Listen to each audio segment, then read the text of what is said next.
Hello, everyone, and thank you for tuning in to Press TV World News. In our top story, at least 5 people, including a military serviceman, have been killed and 15 injured in an Israeli missile strike on the Syrian capital, Damascus.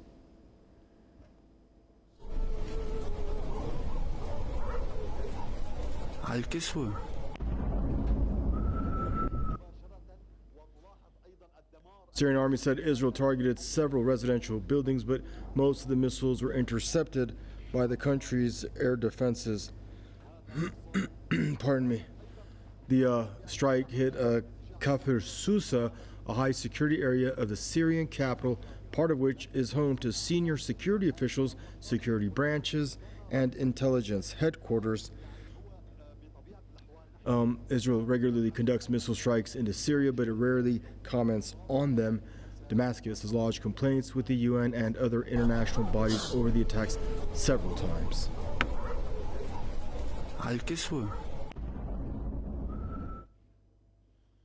Joining us now from Berkeley, California is Paul Rudy, former U.S. government advisor. For more on the story, hello, Paul. Hope you're safe and doing well. We regularly see these unwarranted attacks on Syrian soil against the UN conventions with no permission from any relevant bodies, Paul. And often they result in material damage, but we do see at times people killed. These are civilians killed, Paul. Help us make sense of it, how Israel continues to get away with stuff like this. Not smart enough or well informed enough to make sense of it, and I don't think anybody else is either. So I would have to say that Israel wants to do this to show that nothing stands in its way from conducting business as usual.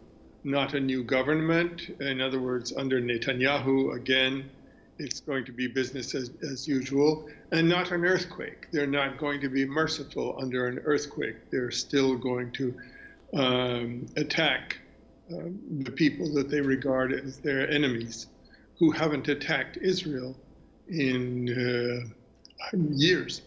So to make sense of it, you merely have to think about motivation and what they have to gain from it. And the motivation is to impress some of their electorate, their constituency, and to show that they are equally belligerent as their predecessors and all this nonsense.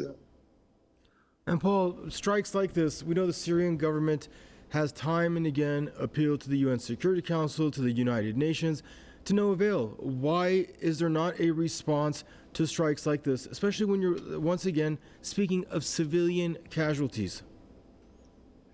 I'm sure the United Nations would have no objection to citing international law, saying that this is a violation of international law, and suggesting to Israel not to do it again.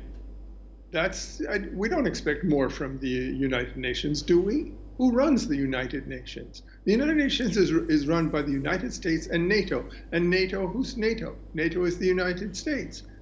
And if anything, Israel helps to run the United States. So really, I mean, those are the people who are, when you ask the United Nations, you're really asking the United States and Israel to condemn Israel. Well, I don't think that's going to happen. So what recourse does the Syrian government have, Paul, outside of a military response to strikes like this? Outside of a military response, I would have to say very, very little. Ultimately, the appropriate response to a military strike is a counter-military strike. That's certainly the understanding everywhere in international law. And the Syrians have a right to defend themselves, so they have the right to send their military to do that.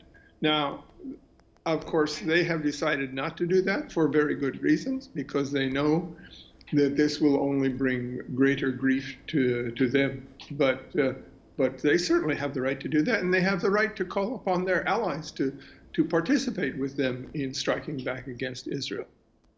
But we know that the circumstances are not right and are not likely to be right very soon.